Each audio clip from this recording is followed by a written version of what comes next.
on. So, hello everyone. Here we are. I'm opening the chat here. Welcome. It's only the few seconds in the beginning is still like, is it still already alive or is it not? So, I guess we are.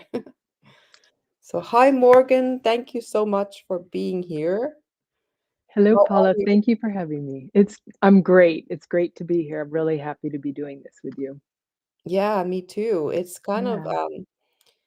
choreography of mental health. We're going to dive into this topic very shortly, but I wanted us to kind of introduce ourselves first because there might be people in the audience. And if you are in the audience, please type something in the comments. I hope I can see all the comments. Sometimes it is so that we can't see the comments as they come in. And in that case, please don't worry if we don't respond to your comment right away. We will after the live anyway, go through the comments. So we will see everything at some time. Yeah. So I wanted us to kind of introduce ourselves and then why do we even talk about choreography and mental health like in the same sentence? That's could be a question for some people. And so, yeah, I am Paula. Yes, Paula. I am from Finland originally. I live in Switzerland. I'm a mental performance coach. I come from a ballet background, so trained in classical ballet and a lot of dance in all kinds of directions. And that is kind of the guiding light in my life since I was like 4 or 5 years old. And so that is also the reason for a lot of things that are good, a lot of things that are not so good in my life, including the kind of mental health issues that I have had. Hence, I have come to the point where I'm now helping athletes, high performers, dancers, performers who are on stage, to kind of have tools now so that they do not have to go through the same kind of path that I have gone through because it's not fun, when you struggle with your mental health and you really don't see a way out for a long time. And so there are ways to not go there. So that's why I do what I do. That's kind of in a very short nutshell. So, how about you, Morgan? Yeah, so yes, I'll share my nutshell as well, right? We have these full stories, but I'm Morgan Dene, and I am a somatic spiritual recovery coach. And I do specialize in dance therapy and embodiment and core pelvic recovery for women as well, and trauma recovery. So, um, in terms of my work, also, these things very much intertwine. I have also been a dancer all my life, and for me, dance has been a spiritual expression. I've worked with dance different forms, such as belly dance and Latin dance, modern, a lot of different forms. But it for me, dance has always been about healing and a spiritual expression. And I have, past lived experience of mental illness from childhood trauma and abuse. So I very much got the connection between the healing power of dance and embodiment and Mhm. working with these tools to bring us into a healing relationship with our bodies and our stories. And it's very much my passion to support others. I focus primarily with women, but I Mhm. have worked in groups of men and women, but primarily with women, working with these issues around what we hold in our bodies, how we feel about our bodies, and that kind of legacy of Mhm. not having a say or sovereignty in our bodies, really loving ourselves. So, yeah, that's the nutshell of it. And Yeah, I love our parallels and the way that, our passions and our stories intertwine, even if they are different in certain ways. There's a beautiful connection. exactly. That was exactly the thoughts that went through my mind. And that's the reason we're actually here is because there the dance and the kind of movement choreography, all that is the thing that combines kind of is the common denominator for both of us. Yeah. However, we come from two completely different kind of reasons and backgrounds for why that is so. For you, it has been a journey of healing, and you've discovered the power of dance as a healing thing. Yes. And for me, like I have to honestly say, it was never about healing. It was never. It was about, well, it's the beauty of the art of dance and the technique and the performing and um, telling a story with your body, Yes, your whole being, pretty much. yes, yes, And that still is a very much a part of my work, even though, no, I'm not, well, with the people who are not dancers, who are clients of mine, they do get to experience some of, I bring some ballet ideas, some movements into their training, into their yes, mental training, which seems like, oh my God, why would you do like a physical move? But for me, that's a combination of both. So I bring the so good. movement in, but from a different perspective. Mhm, And for I'm so excited to hear more about like the how it has come to the point where you say it's the healing in the mhm, movement that is for yes, you the central part. And for me, it's all about making a choreography kind of. mhm, That's the movement part for me. mhm. Well, it's interesting because there are even parallels in that because, yes, there are all these different aspects of dance movement as a healing art. There is, the expression, the element of that, the energy, how it moves through our bodies, how it impacts. There's neuroscience is really focusing in on it a lot now too. Mhm, There's a whole kind of scientific background. It's an ancient practice in our human legacy, but I also use it as with a background in, corrective exercise and functional fitness and body work and energy work, you know, use it in that way as a tool for that bridge to heal the body, the movement, the combination. And I've also used choreography as a even as a mental health advocate to create performance that at mhm, mental health conferences depicting my story, but also just depicting the healing process, so people can kind of relate to that and find where they can express themselves in that. mhm, Um, but I think that so there are like definitely parallels in that using form, using choreography.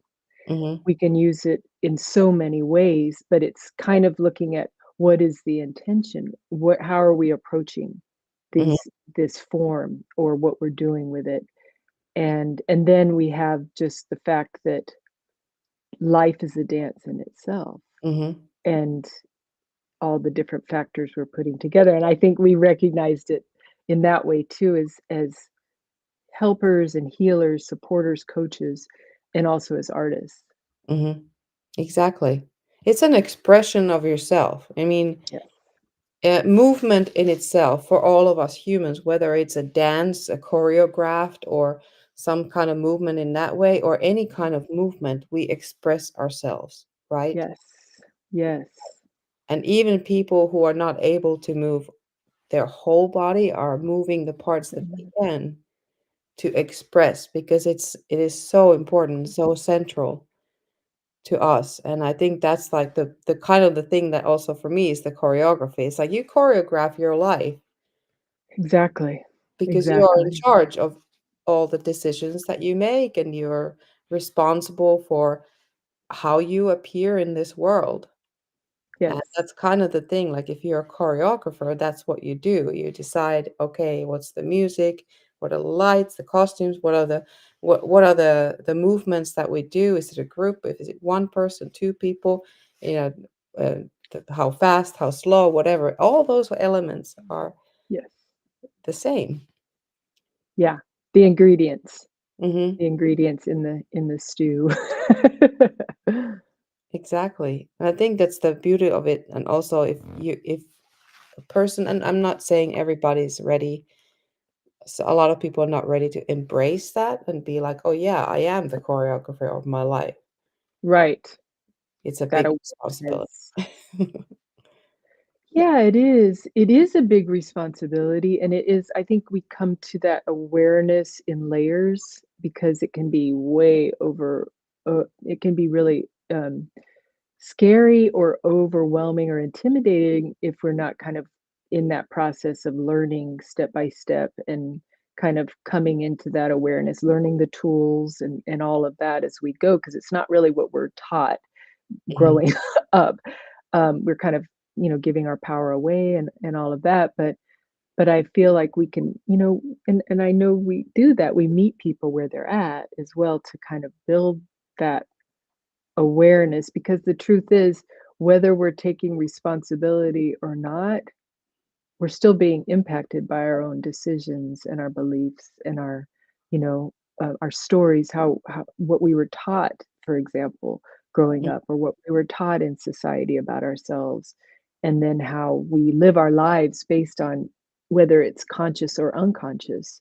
So either way, we're being impacted by it. So to recognize that we're the center point. And I, come from that spiritual perspective. Not I'm not coming from a religious perspective, but I respect religions, but that spiritual perspective, recognizing that we're co-creating, with source, with our higher power, with, whatever that force is that we believe in, mhm, that, I mean, the way I look at it, it's a loving, unconditionally loving, presence and source and intelligence. And so we we can become aware of that. We can consciously co-create and recognize, mhm. It's kind of taking that yeah, power and embracing it, and yeah, however, also taking the responsibility and accepting, like, yes, I have the ownership of all this, and I do have yes, the responsibility. I can't blame anybody, not right. even myself. Not blaming is not good. Yeah, right. Yeah, learning, right? Learning, or that's a really big one. I feel like that's a and I there's that connection in with mental health around that, Mhm, when we're not going into those places of bashing ourselves or beating ourselves up, mhm, blame, shame, guilt, all of those things that we can get into in our thoughts, in our the way we treat ourselves, and that can be so damaging. That's so damaging. When there's mental health stuff going on, those are not loving thoughts that we're having. no, and that's exactly what I went through. Like, that's exactly what happened was this whole growing up dancing and, always looking at myself in the mirror and then comparing with others and always looking for the things that are wrong, that are, a mistake, a fault. It should be better, it should be otherwise, even like to the point of like, not being, well, body image is huge. So ever never being satisfied with what I look like or anything. And that's very, very damaging. And it did for me come to the point where I just couldn't handle it anymore. And I was very depressed for 7 years. That's a long time. And a Mhm, lot of stuff, I'm still here. That's good, mhm. to Yes, talk about it. And yes, that's also the fire why I do what I do. It's because yeah, I know how damaging that whole can be if you don't have tools. If yes. you're left to your own self and you don't have tools and you don't have, nobody gives you the idea that there are other ways to look at things, that there Mhm. are other perspectives, that your own thoughts are not the truth. Yes. That all those things, if someone is there to tell you that and say, look, this is how you can kind of create that distance, or this is how you can maybe get another perspective or have another attitude or create your different character, this is how you do it, then if you have these tools, you don't even go there. You don't have a chance to let something like depression or anxiety or some other mental health issue enter your life. It won't have a chance. And that's why that's the reason, because I don't want anyone to go through what I went through. It's not necessary and it is so preventable with little things. If you take it, and then the hardest part for people that I worked with or people I talk with is if things are okay, people are like, well, I don't need it because, this stuff doesn't touch me. Mhm. And then comes the point where, yes, it does. And then it's kind of like, well, it's not too late, but at some point it's too late if you go too far. It so the building up of that mental strength and that stamina inside of you, the resilience and then the ability to turn things around is being built all throughout everything. Good, Mhm. bad, whatever it is, the shitty days and then good days and the ones in between. It's a Yeah. consistency, and Yeah. that's the trick. It might not be a lot of stuff, might not be big things at all. It's little things that you just keep consistently going, keeping it up, and never stopping. Good day, bad day, no matter what, neutral day, you keep doing that stuff. And that's the hardest part is Yeah. that when things are good, Keep going. people feel like, "Oh, I don't need that. I'm fine." You know? Yeah. Yeah. Yeah, and well, it also can come in time, over time with life, living life. These things can sometimes be suppressed as well, and they start to come out in experiences of life, or situations that will trigger them. And it is really important to have these tools, cultivate them.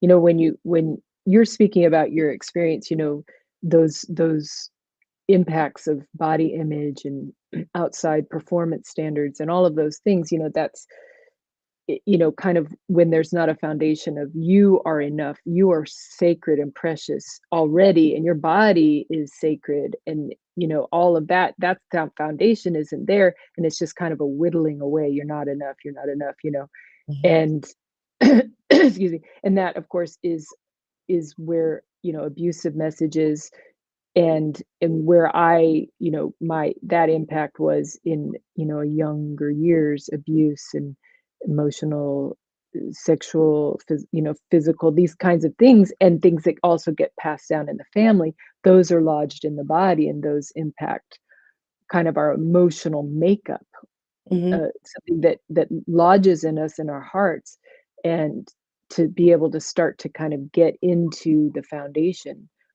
where that taught us how to see ourselves and not see ourselves. And there are very much parallels with kind of the whole thing around, again, the body, because we're human beings. So of course our bodies are going to be a part of that mhm, impact. We're going to hold things. We're not just kind of these disembodied things. We're human beings in bodies. And so, that was a big part of my story, was how all these different health issues, this emotional pain lodged in the body, and it very much affects how we see ourselves. So I do a lot of bridging as well around, what people are holding in their bodies, what they're holding in their stories, and how they're seeing themselves. And yeah, for me, it's like it got to places. It was kind of moments of breakdown and then coming back up again, building back up, building, after these mental health breakdowns, because the stuff would come up to the surface and be overwhelming, and then there was sabotage, and I think a lot of people can relate to those cycles, and so it's about getting into the roots, down into where is this coming from? Where is this living in me? And where maybe it's been passed down in my family. Maybe it's something that's just passed down in our society for many. Come on, we know as women, the whole thing around our bodies, mhm, is a huge piece. And then what we pass on to the girls. So it was a lot of getting in there. And yes, having those tools and having those different layers of awareness, mhm, because I've been working in holistic healing for about 30 years or so. So I was young when I started, and I still had so much to heal, but I kept learning and studying and growing and doing the healing work and working with people, and having to keep kind of going through this process. And that it's a really big one to remind people, don't give up. Do mhm, not give up. And remember that it's about you are a powerful being. That's the truth of who you are. And it is about love. And love, that self-love, that care is gonna part of that is having those boundaries with the way we think, with the way we treat ourselves, with mhm, the way we relate, and what we allow mhm. how we allow others to treat us as well. Exactly, and it starts with us, like everything else. It starts from within to Yes. have this built within, and that is the hardest part because we are Yeah. so, again, I know from personal experience, so critical about ourselves, like so much harder and harsher than we would ever dare to be with someone else. And that is kind of sad. And I mean, I know that for myself, and even to this day, I'm not so kind to myself all the time. I have to admit, I'm not perfect, and I'm not. It's a lifelong process. Yeah, It's and I also don't think there is perfect, there's not perfect. There's just no. learning and growing, you know? But when you grow up, in dance, for example, or a lot of other sports, is you strive for the perfection because you think that it's there. And even though maybe you have achieved, you do move or you do a whole dance, a whole choreography, and it went really well, and like really Yeah, on point, you were like you nailed it everything, and still you have things to improve. So you never are. There is no perfection, yet you always strive for it. So you're always kind of feeling like it's not enough, just inherently, because the constellation is like that. But then yeah, it's even more so important to find this enoughness within. Be like, yes, even though I strive for it to become better and do, higher performance every single time, right, right. still enough. Celebrating the milestones is a huge, huge piece. To Mhm, keep celebrating the milestones because otherwise you're just kind of continually pushing, and that can really gets mhm. that can lead us to be so depleted and keep seeking outside validation in terms of building that sense of self-worth that we're not giving to ourselves by celebrating ourselves Mhm. and celebrating those moments and knowing we want to keep growing, but take a moment, take a breather and celebrate. We need that joy, you know? Exactly. And gratitude, I believe, is like the superpower that just over governs all the good things. And yeah, that is the thing, the first thing in I did created this app for confidence for young dancers. And first thing there is the superpower is is gratitude. And the second one is forgiveness. Mhm. So those Huge. two, like, Yeah. huge things. So I think we're coming to an Foundation. end already of this I know conversation. it just went so like this, yeah. Oh, we will do more. Yeah, that'd be We will. great. This will be a series of choreographies, I would Yes, think. and maybe we will dance at some point as well. Exactly. Yes. Yeah, or have everybody else join us. Exactly. Yeah, so I would like to thank you, Morgan, for joining this and sharing and being just a wonderful human being, you know, with all my heart. I'm grateful to you. And I'm grateful for every single person who has been here with us. There was at some point like 54 people this live for a little while. Wow, I don't think I've ever had that number. And I now know, there's right? more people as I can see. I'm not sure if I can see everything, but thank you so Can't much for see. anyone and everyone who has been here today in the live, and anyone, everyone who is watching the replay. And please leave your comments, questions, feedback, whatever it is, in the comments, and we will see that. You can do it anytime, and we will still see that, and we will respond to you. And reach out if there are any questions. If there's something that you'd like to share, and you can always DM both of us, either one of us. And yeah, we'll be back sooner rather than later. Excellent. I look forward to it. Thank you so much, Paula. I'm so glad to know you.